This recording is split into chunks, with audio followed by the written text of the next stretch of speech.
Muy bien, continuando con el tema de la neutralidad del IVA, vamos a analizar en esta clase los casos en que esa neutralidad no opera.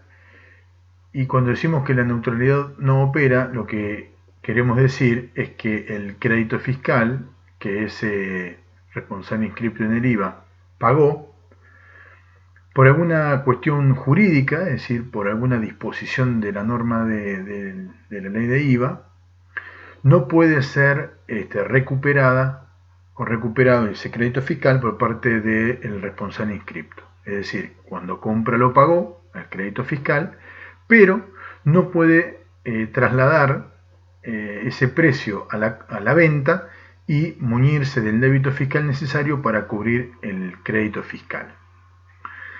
Los casos centrales son cuatro. El primero de ellos es cuando la ley establece una exención fiscal para un determinado sujeto o para una determinada actividad, o para el sujeto o para la actividad. Acá vemos que las exenciones son de dos tipos: subjetivas u objetivas. Subjetiva es cuando se exime a una determinada persona o tipo de persona, mejor dicho. Por ejemplo, al Estado Nacional, es al sujeto, o a las iglesias, es al sujeto. Y objetiva es cuando lo que se exime es una determinada actividad. Por ejemplo, se exime la actividad teatral o de cine. Pero, ¿qué es una exención? Desde el punto de vista técnico, una exención es un mandato jurídico, es decir, es un instituto del derecho, o sea que surge una norma, mediante la cual se neutraliza el efecto o la consecuencia natural del perfeccionamiento del hecho imponible. ¿Se acuerdan que cuando se perfecciona el hecho imponible, por ejemplo, en el caso del IVA, en la venta de una cosa mueble situada en el país, por parte en este caso de un habitualista, al perfeccionarse ese hecho imponible, o sea, al producirse este suceso en la vida real, provoca el nacimiento de una obligación fiscal para ese sujeto, o para el sujeto al cual la ley le asigna el perfeccionamiento del hecho imponible. Lo que hace la exención es neutralizar este efecto natural del perfeccionamiento del hecho imponible, que es la obligación de pago. Entonces, ¿quiénes están exentos? Están exentos aquellos sujetos que perfeccionan el hecho imponible, que están abarcados por el impuesto, pero que el legislador ha decidido que esa obligación fiscal quede neutralizada, es decir, que no deban pagarla. Entonces, vamos a suponer en el caso de un teatro, el teatro, como dijimos, está exento. Entonces, ¿eso qué quiere decir? ¿Que cuando compra no paga el crédito fiscal? No, no quiere decir eso. Quiere decir que cuando vende ese sujeto, vende sin débito fiscal. Pero cuando compra, compra con crédito fiscal, porque se lo compra a un sujeto, a un agente económico responsable en el IVA, que cuando él compra paga crédito fiscal, y entonces cuando él vende al no estar exento, cobra débito fiscal. Por lo general, este tipo de actividades solicitaban, por ejemplo la teatral, solicitaban la exención del IVA para poder bajar el precio de la entrada al teatro. Pero esta situación genera un efecto colateral adverso, que es que como van a comprar con IVA, porque la exención es para la venta, no para la compra, ese IVA no va a poder ser nunca absorbido, porque no hay débito fiscal. Entonces ese crédito fiscal deviene un gasto. Y al devenir en un gasto, lo que provoca es una caída de la rentabilidad por un aumento del resultado negativo del ejercicio, una cuestión elemental. Pero ahí vemos una de las causas en el cual esta neutralidad en el IVA se rompe y un sujeto que realiza una actividad que está exenta debe asumir el sacrificio económico de pagar sus compras, por ejemplo, artículo de limpieza de la sala teatral, la va a pagar con crédito fiscal, pero no va a poder obtener mediante el débito fiscal la famosa neutralidad. O sea, no va a poder absorber su crédito fiscal y lo va a tener que solventar, hacerse cargo de ese crédito fiscal, porque no va a tener débito fiscal. Fíjense en este caso con qué claridad vemos, sobre todo, que el crédito fiscal deviene en gasto cuando hay una disposición de la norma, no cuando hay alguna circunstancia de la operatoria de la actividad. Qué sé yo, por ejemplo, puede haber un periodo de inversión donde las compras pueden ser más grandes que las ventas, entonces el crédito fiscal transitoriamente va a ser más amplio, más grande que el débito fiscal. Pero como dijimos, como se puede trasladarse a los ejercicios subsiguientes, esa diferencia a favor del contribuyente, va a llegar un momento en el cual va a ser todo absorbido ese crédito fiscal por el débito que comience a superar al crédito en los ejercicios subsiguientes. Eso es una cuestión transitoria y ahí no hay nada que decir. Eso puede suceder. Pero estamos hablando de que el crédito fiscal es gasto cuando hay alguna disposición jurídica que establece estas condiciones. Eso lo vamos a ver en el artículo 7 de la ley. Ustedes cuando vayan a la ley van a poder ver los distintos casos en los cuales hay exenciones objetivas y subjetivas en el IVA. Yo en la parte de textos le puse la primera parte del artículo 7 para que ustedes se puedan orientar mejor. Otro de los casos que aparece, en el artículo 12 aparecen dos casos. El artículo 12 es el que habla de crédito fiscal. Establece dos casos, dos reglas. La primera de ellas aparece en una limitación al cómputo del crédito fiscal que establece la propia ley de manera taxativa para ciertos acontecimientos, para ciertos hechos imponibles. Por ejemplo, en el caso, ustedes lo van a ver ahí, en la parte de texto yo lo transcribí y lo subrayé, ustedes van a poder ver ahí que en el caso de la compra de vehículos, una empresa que no se dedique a comprar y vender vehículos, sino que se dedica a otra actividad, pero que compra un automóvil por algún motivo de la empresa, la propia ley dice que esa empresa va a poder tomarse el crédito fiscal correspondiente a 20.000 pesos de precio neto de compra del vehículo. El vehículo vale 1 millón de pesos y el crédito fiscal se determina el porcentaje que corresponde a 21 o 10,5 según el caso. Acá puede haber los dos casos, vamos a suponer el 21. Entonces, va a pagar el 21 sobre el millón de pesos que vale el vehículo. Pero la ley dice, tómese solamente el que corresponda a 20.000 por la alícuota como crédito fiscal. Y el resto es costo.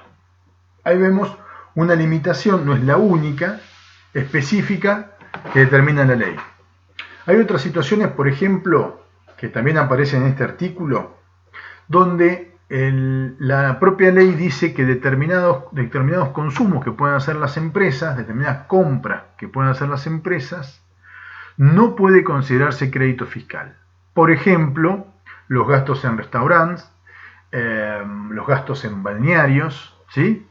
Bueno, por más que el balneario y que el restaurante le hagan una factura A, porque son responsables inscriptos a esta empresa que es responsable inscripta, o los gastos en hotel, ninguno de estos tres gastos pueden ser tomados, el crédito fiscal de ninguno de estos tres gastos pueden ser tomados por la empresa. Por lo tanto, van a ser necesariamente un gasto que no pueden ser absorbido, que no va a poder ser absorbido. No en este caso porque no va a haber débito fiscal va a haber, sino porque la ley le impide computarse ese crédito fiscal a favor y lo deben directamente mandar a gasto. Ese es el segundo de los casos. En este propio artículo 12 aparece otra de las reglas que dice que la vamos a denominar la regla del tope. ¿Qué es la regla del tope? Significa que el crédito fiscal computable por un contribuyente puede llegar a ser hasta el límite que corresponda a el precio neto del bien que está comprando, del servicio que está contratando, por la alícuota correspondiente. Por ejemplo, si compra un bien de 1.000 pesos, puede tomarse como crédito fiscal, si la alícuota que corresponda a a ese bien que está comprando es del 21%, puede tomarse como crédito fiscal 210 pesos. ¿Esto por qué se establece? Se establece para evitar errores que podrían conllevar a que supongamos que una persona compra un bien de 1.000 pesos, pero el IVA que aparece discriminado en la factura de crédito fiscal es de 300 pesos. En ese caso, la ley dice no, el crédito fiscal es la alícuota que corresponda por el precio neto del bien. Si el precio neto del bien es 1.000 pesos y la alícuota que corresponde es del 21%, el crédito fiscal que esa persona puede tomarse, ese responsable inscripto puede tomarse, es 210, por más que haya pagado 300. La diferencia, es decir, los 90 pesos, van a ser un gasto. Esto para evitar, porque no se olviden que el crédito fiscal es el que surge de la factura. Ahora, el legislador dice, bueno, no, pero el que surge de la factura siempre y cuando esté bien tomado. Si está mal tomado, si está determinado en mayor cuantía, el crédito fiscal no es el de mayor cuantía, es el que corresponde. Esto para evitar la connivencia entre contribuyentes y más bien para que haya un control cruzado entre los contribuyentes. Porque supongamos que un vendedor no tiene ningún problema en tener más débito fiscal, le puede hacer una factura de venta a un cliente de él que necesita crédito fiscal. Entonces, ¿qué hace? En la factura de venta le pone un IVA más grande que el que corresponde. Como él no tiene problema, supongamos que tiene crédito fiscal acumulado, en pagar mayor débito, en tener mayor débito.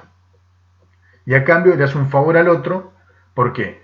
Porque le aumenta el crédito fiscal más de lo que debió, más de lo que correspondía a liquidar. En ese caso el legislador dice no, el exceso de IVA facturado respecto de lo que dice la ley que debe ser, va a ser un gasto para el comprador. Pero para el vendedor picarón, la ley dice el débito fiscal en exceso debe ser tomado como débito fiscal. No se olviden que el débito fiscal siempre juega a favor del Estado, digamos. En cambio, el crédito fiscal de esa misma factura solo puede ser tomado por lo que corresponde conforme a la ley. Es decir, en este caso, que es hipotético, 21% sobre 1.000. Y encontramos finalmente el otro ejemplo en el cual la ley establece un límite al cómputo del crédito fiscal bajo esta naturaleza, en el artículo 13, en lo que se denomina la ley de la prorrata. ¿Y qué significa la ley de la prorrata? Significa que cuando se compra un bien o se contrata un servicio que va a ser utilizado en la elaboración o en la prestación de un servicio que puede tener una parte exenta y una parte gravada por parte del contribuyente que estamos analizando. Ahí lo que dice la ley es que de ese crédito fiscal, vamos a hacer un ejemplo. Bueno, ahora termina la explicación y vemos un ejemplo. Entonces, de ese crédito fiscal, ese contribuyente solamente puede tomarse como crédito fiscal la proporción utilizada en la elaboración de un bien o en la prestación de un servicio gravado. Y si hay una parte de ese insumo que se utiliza en la prestación de un servicio o en la elaboración de un bien no gravado o exento, no puede tomarse el crédito fiscal de esa proporción. Un ejemplo, vamos al caso de una panadería. La panadería compra harina, un saco, supongamos, de 50 kilos de harina, y que la utiliza en un 80% para la elaboración de facturas y un 20% para la elaboración de pan común. El pan común está exento, pan común sin ningún aditivo está exento, y las facturas están grabadas. Entonces el legislador dice, del crédito fiscal que el panadero pagó cuando compró el sacón de harina, de ese monto del crédito fiscal, lo va a multiplicar va a determinar el 80% que va a la elaboración de las facturas y va a poder tomarse ese crédito fiscal. Ahora, el 20% del crédito fiscal que se utiliza para la elaboración de pan común, que está exento, no puede ser tomado y debe ser absorbido como gasto.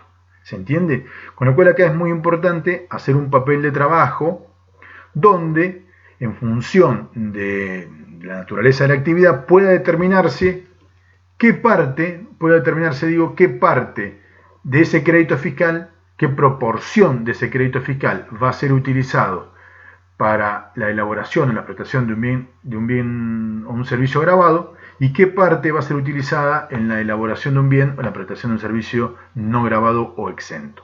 Se determina la proporción y esa proporción se le aplica al crédito fiscal pagado.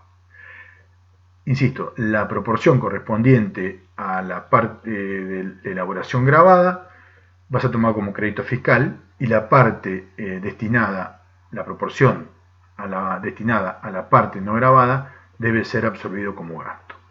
Bueno, muy bien, continuamos la próxima clase.